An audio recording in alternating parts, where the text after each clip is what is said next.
तो ज्ञानी तो बन सकते हो, पर गुणों के सागर कब बनोगे? जय हनुमान ज्ञान गुण सागर, गुण सागर, गुण सागर। हनुमान जी ज्ञानी तो हो गए, पर गुण के सागर कब हुए?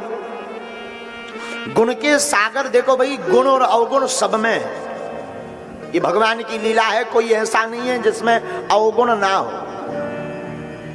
एक गायक गाया करते थे, इस दुनिया में सबके अंदर दोष रहा, एक प्रभु निर्दोष रहा। केवल एक भगवान निर्दोष रहे, वरना सब में दोष रहा।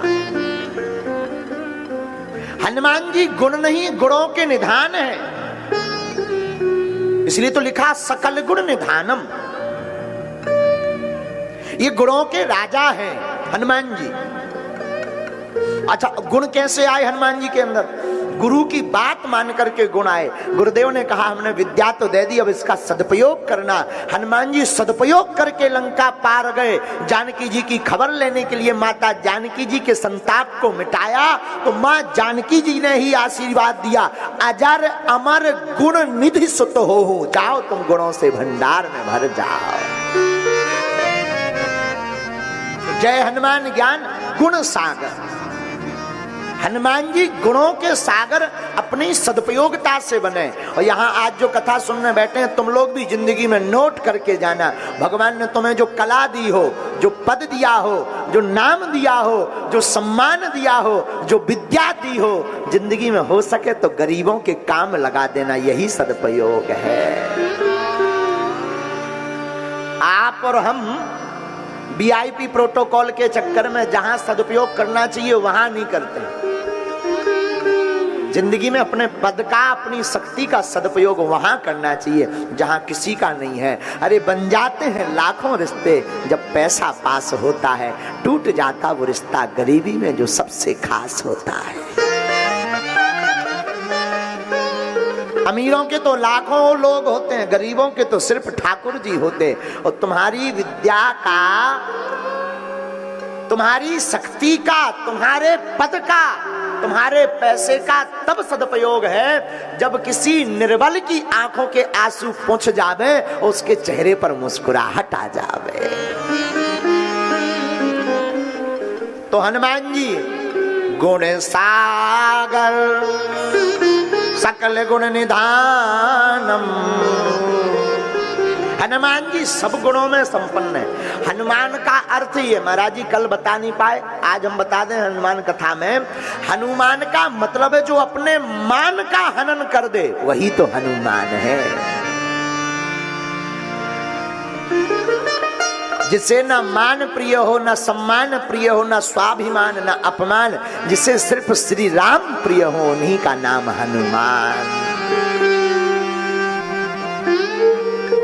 तो हनुमान जी गुण सागर हैं। और एक बात और, जो गुणों से संपन्न होता है उसे सर्वोच्च पद प्राप्त होता है, सर्वोच्च। राम जी जब लंका से वापस आए, रावण का वध करके सब वानरों को पद दिया, सुग्रीव जी को राजा बनाया, विभीषण जी को भी राजा बनाया, खुद भी राजा बने, हनुमान जी को कुछ नहीं।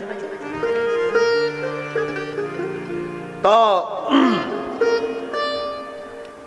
किसी ने पूछा कि हनुमान जी देखो भगवान तुमसे प्रेम नहीं करते हैं, बाकी लोगों से प्रेम करते हैं, तो किसी को कहीं का राज दे दिया, किसी को एक राजा बना दिया, विभीषण जी को एक राज्य का, एक राजा बना दिया सुग्रीव जी को। तुमसे प्रेम नहीं करते, तुम्हें कुछ दिया ही नहीं, बल्कि तुमने काम भी ज्यादा किया।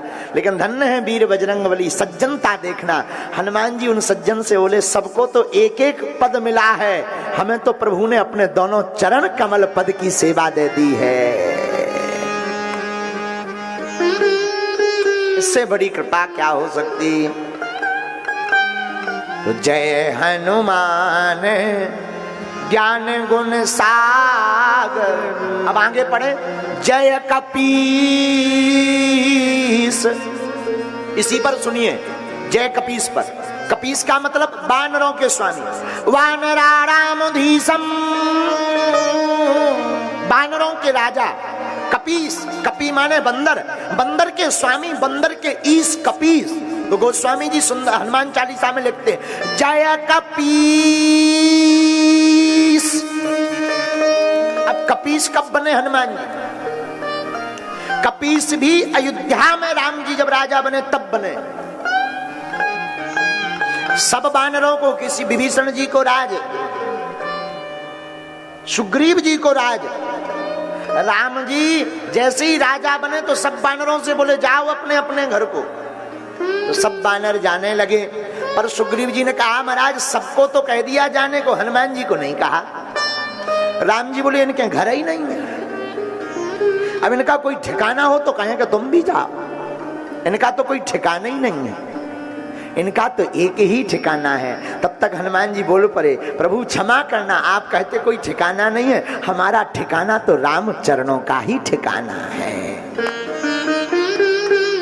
और जहां इतना कहा तो पहले सुग्रीव जी राजा थे, इतना सुनते ही सुग्रीव जी ने कह दिया, भैया कुछ भी कहो, हम लोग बड़भागी हैं कि हमें राम जी के दर्शन मिले हैं, लेकिन हनुमान जैसे बड़भागी नहीं है, क्योंकि हनुमान जी को राम जी के दर्शन भी मिले और राम जी के चरणों की सेवा भी मिली। इसलिए चौपाई हमने कल उठाई थी, हनुमान सम नहीं बड़भागी,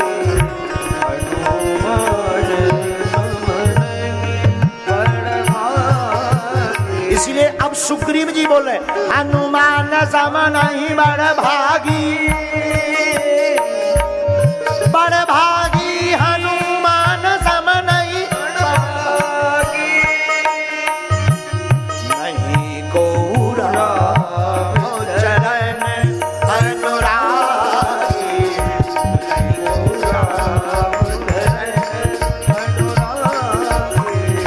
नहीं को राम चरण अनुरागी, नहीं को राम। हनुमान जी के जैसा सुग्रीव जी कहते कौन बड़भागी है, हम वानरों को तो दर्शन मिले, हनुमान जी को तो राम चरणों की सेवा मिली है। हम लोग बड़भागी हैं, हनुमान सम बड़भागी नहीं है। तो जय कपीस, हे हनुमान जी आज से तुम ही वानरों के राजा हो। आहा हा, हनुमान जी जय जयकार करते। आगे इसी चौपाई में क्या कहेंगे जय कपीस के बाद, जय कपीस तेहु लोक उजागर। अब तेहु लोक उजागर पर सुनिए, किस पर? तेहु लोक उजागर। तेहु का मतलब तीन लोकों में हनुमान जी के नाम का उजाला। ये तीन लोक कौन कौन है? पाताल, आकाश और पृथ्वी। अब हनुमान जी का यहां उजाला कहां हुआ जरा सुनिए। बचपन में छलांग लगाकर सूर्य को खाया तो आकाश में उजाला कर दिया, रामा दल में युद्ध करने गए तो अहिरावण को मारने के लिए पाताल गए तो पाताल में उजाला कर दिया, और लंका जाकर रावण के यहां अपनी पूंछ का चमत्कार दिखाकर रावण की मूंछ उखाड़ दी तो पृथ्वी में उजाला कर दिया।